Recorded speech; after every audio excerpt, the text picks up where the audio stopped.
नमस्कार दोस्तों, हमारे आज की इस कहानी का नाम है एहसास। इसका ये अंतिम भाग है। अगर आप इसके पिछले भाग नहीं देखे तो चैनल पर पूर्ण औसा देख सकते हैं। रागिनी की आंख लगी थी, बहुत जोर से दरवाजा पीटने की आवाज आई। घबराकर उसने दरवाजा खोला तो सामने मम्मी जी खड़ी हुई थी। रागिनी ने पूछा, क्या हुआ मम्मी जी? तब रागिनी की सास ने कहा, अरे समझ नहीं आता क्या? 6 बजने हो गया है, नल बंद हो जाएंगे, जल्दी से आओ, पानी भरना है। रागिनी ने घरे की तरफ देखा तो हड़बड़ाए कमरे से बाहर निकली और जाकर पानी भरने लगी, जो उसी के घर के आंगन में लगा हुआ था।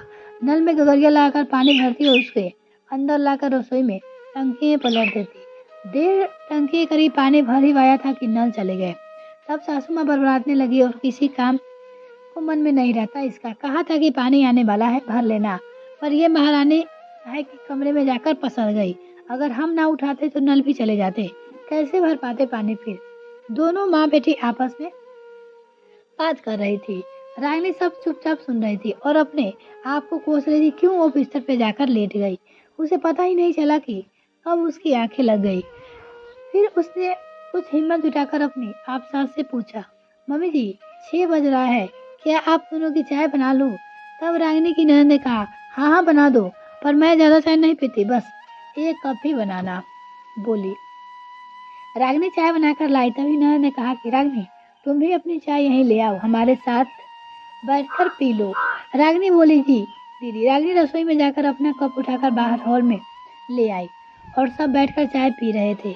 वहाँ वहाँ कुछ बातें हो रही थी। फिर रागिनी की सास ने कहा, रागिनी महीनों का किराना लिख लेना, कल बुलाना पड़ेगा, कल तुम्हारे पापा को भी आ जाएंगे, उनका भी कुछ सामान बुलाना है, तो लिस्ट बना लेना।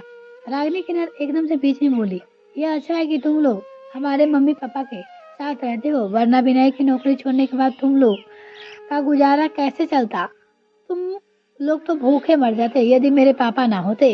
रागिनी यह सुनकर एकदम निशब्द हो गई। उसने कभी सोचा भी नहीं था कि उसे ऐसा कुछ भी सुनने को मिलेगा। रागिनी ने वहां से बर्तन समेटे और अंदर चली गई। तभी धीरे से उसकी ननद ने अपनी माँ से कहा, क्या मम्मी, अभी तक तुम किराना बुलाकर देती हो? अब विनय ने भी बोलो घर का खर्चा बराबरी उठाए और घर में किराना लाकर भरा कर। उसकी भी फैमिली रहती है यहाँ पे, उसकी भी पत्नी खाती है। रागिनी की सास ने कहा, अरे वो कहाँ से कर पाएगा बेचारा, मेरा बेटा अभी अभी तो लौट कर आया है, वो उसे कुछ सेटल हो जाने दो। तब रागिनी की नंद ने कहा, बस सर पे चढ़ा लेना उसको, दोनों मियाँ बीवी तुम पे राज करेंगे। तब रागिनी की सास ने कहा, अरे नहीं, विनय कहाँ कर पाएगा ये सब, मैंने आज तक उसने कभी घर का एक भी काम करने को नहीं कहा, अचानक से घर कैसे भला संभालेगा? उसे इतनी समझ थोड़ी ना है, धीरे से धीरे करने लगेगा सब कुछ। माँ ने विनय के तरफ झुकाव को समझते हुए रागिनी की नर्म बात को संभालते हुए कहा, अरे माँ, मैं यहाँ कहाँ कह रही हूँ कि तुम पूरा घर विनय चलाए, बस मैं तो ये कह रही हूँ कि तुम उन दोनों का एहसास करा कर रखो कि वो लोग तुम्हारा खाना खा रहे हैं, तुम्हारा दिया हुआ, तुम्हारे दिए हुए घर में रह रहे हैं, ताकि वो जो तुम्हारी बहू है थोड़ा तुम पे दब कर है, वरना आजकल की बहुओं को पंख निकालते देर नहीं लगती। अभी से बता दो उसको यहाँ रहना है तो खर्चा भी देना पड़ेगा। इससे विनय को भी अपनी जिम्मेदारी का एहसास होगा और रागिनी भी थोड़ा हिसाब से खर्चा किया करेगी। जब उसे समझ में आएगा कि उसके पति भी पैसा लग रहा है, वरना सास ससुर के पैसे की कदर थोड़ी ना होती है किसी बहू की। रागिनी ये सब सुन रही थी। इतने में उसकी ननद ने फिर से बोली, क्यों माँ, घूमने जाने के लिए उसके पास पैसे हैं और घर का किराना भरने के लिए उसके पास पैसे नहीं है क्या? बोलो उसे किराना लेकर आया करे। ननद और कुछ बोलने की वही की। इतने में दोनों को रागिनी की आहट मिली और दोनों शांत हो गई। रागिनी धीमी आवाज में मम्मी जी से कहा, मम्मी जी स्टोर की चाबी दे दीजिए। तब रागिनी की सास ने कहा, क्यों, क्या चाहिए? जो स्टोर की चाबी चाहिए तुम्हें? पापा जी लेकर गए हैं अपने साथ स्टोर का रूम की चाबी। रागिनी ने कहा, थोड़ा यह अटपटा सा लग रहा है कि स्टोर रूम की चाबी पापा जी अपने साथ लेकर चले जाएंगे। वो कुछ ना बोली। फिर कुछ रुकते हुए उसने कहा कि मम्मी जी चावल खत्म हो गए थे तो चावल निकालना था स्टोर रूम से। तब रागिनी की सास ने कहा, अच्छा ठीक है, मैं देखती हूँ, शायद उसकी दूसरी चाबी पड़ी होगी, यहीं निकाल कर दे दूंगी। रागिनी वहां से चली गई। कुछ देर बाद रागिनी की सास उठी और स्टोर का ताला खोलकर स्टोर में से चली गई। रागिनी को आवाज देकर उन्हें बुलाया और स्टोर रूम में से बाहर खड़ा कर दिया और बोली, डब्बे को आगे करो, उसमें चावल भर दे। तब रागिनी ने कहा, मम्मी जी क्या हम बासमती चावल नहीं निकाल सकते? दीदी आई है तो अच्छा लगेगा, पुलाव बनने में। रागिनी की सास ने कहा कि वो तुमने बुलाया है क्या? क्या बासमती चावल? तब रागिनी ने कहा नहीं मम्मी जी, अभी कुछ टाइम पहले पिताजी जब यहाँ आए थे तो मुझसे मिलने के लिए, तब 2 बोरी जो चावल लेकर आए हैं ना, वो बासमती ही है। वो खाने में अच्छा बनता है। अगर आपको ठीक लगे तो वो निकाल के ले लेके आप। रागिनी की ननद इस बात को बहुत गौर से सुन रही थी। तभी रागिनी की सास ने कहा, हाँ हाँ ठीक है, निकाल देती हूँ। तब उन्होंने डब्बे का भरकर बासमती चावल निकाल कर दे दिया। शाम को खाने की जब बात आई तब रागिनी ने पूछा, मम्मी जी क्या पुलाव बना दूँ? तब रागिनी की सास ने कहा, हाँ, सिर्फ विनय और अपनी ननद के लिए बस बनाना, बाकी और कोई नहीं खाएगा। रागिनी समझ रही थी कि बाकी कोई नहीं और नहीं का मतलब रागिनी ही थी। रागिनी ने कहा, मम्मी जी, और रात की सब्जी वगैरह बनाने में लग गई। थोड़ी देर बाद सास और ननद डाइनिंग टेबल पे आ गई, जहाँ से रसोई पूरी दिखाई पड़ती है। तब रागिनी की ननद ने कहा, चावल कितने का लिया है मम्मी? तब रानी की सास ने कहा, मुझे नहीं पता, इसके पापा लाए थे अभी 2 महीने पहले, तब से रखा है, क्योंकि पुराना चावल रखा हुआ था तो अभी वही बन रहा था।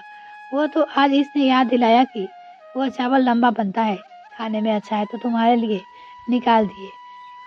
सभी रागिनी की ननद ने तभी रागिनी से पूछा, क्यों रागिनी, कितने का होगा यह चावल? अंदाजा है कुछ? वो पूछी अपनी भाभी से। तब रानी कहा, हाँ दीदी, यही कुछ 50-55 के आसपास का होगा शायद। यही चावल मेरे घर में बनता था, तो मुझे जहाँ तक ही लगता है इतने का रेट होगा इसका।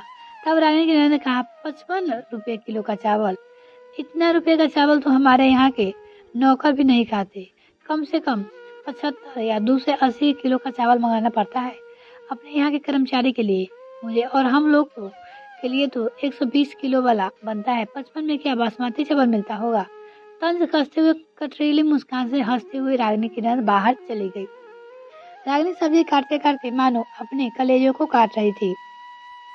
अभी तक अपमान उस तक सीमित था, परंतु अब उसके माता पिता को भी नीचा दिखाने की कोशिश की जाने लगी थी। वो मन ही मन सोचने के लिए पिता के कितने प्रेम और कितने स्नेह के साथ अनाज को भेजा था, और आज उसकी कीमत उसके रुपए के अंक रही है। उनके लिए वो मैच कुछ चावल के दाने थे, पर रागिनी के लिए तो वो मायके का गौरव और पिता का सम्मान भी था, पिता का स्नेह। रागिनी अपने आंसू को अपने दिल में दबाकर रह गई और कुछ न बोली। रात को खाने के बाद रागिनी की सास ने रागिनी से कहा, कल सुबह तुम्हारे ससुर जी आ जाएंगे तो सोच रहा हूँ कि हम सब मिलकर बाहर 4-5 दिनों के लिए घूमने चलेंगे, ठीक है? तो कल तैयारी कर लेना। रागिनी ने कहा, जी मम्मी जी। जी इतना कहकर रागिनी टेबल से बर्तन उठाने लगी, तभी रागिनी की ननद और सास बाहर हॉल में आकर बैठ गई। रागिनी ने बर्तन साफ करे और फिर रसोई साफ की। तब रागिनी की सास ने कहा, जाओ रागिनी, तुम आराम कमरे कमरे में चली जाओ। घड़ी की तरफ देखा तो 11:30 बज रहे। तब रागिनी की ननद ने बोला, मम्मी तुम तो कितनी अच्छी सास हो, अपने आप बोल देती हो बहू को कमरे में जाने के लिए, और हम एक लोग हैं, जब तक मम्मी जी अपने कमरे में नहीं चली जाए अपने कमरे में नहीं जा सकते।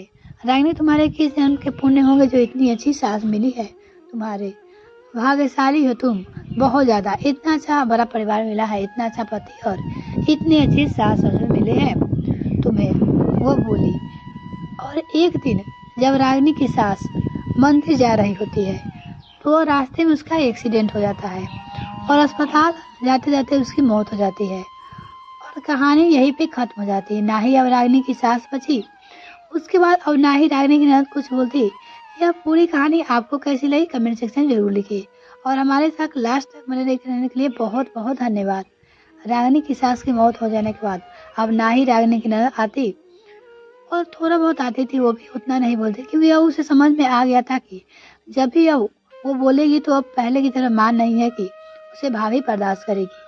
तो मिलते हैं फिर नेक्स्ट में फ्रेंड, तब तक के लिए bye. Thanks for watching this video.